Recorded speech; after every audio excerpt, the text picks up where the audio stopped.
नमस्कार शेतकरी मित्रांनो, तुमचे पण मक्याचे असे खालचे पानं पिवळे पडलेत का? सर्वांना प्रश्न पडतोय।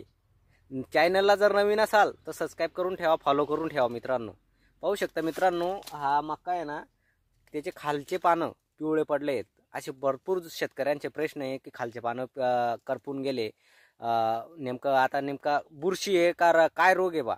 तर मित्रांनो हे उष्णतेमुळे होत असतं। हे मागच्या व्हिडिओमध्ये पण मी टाकलं होतं, उष्णतेमुळे होत असतं मित्रांनो। हे काहीच टेन्शन घेऊ नका आणि खर्च सुद्धा करू नका।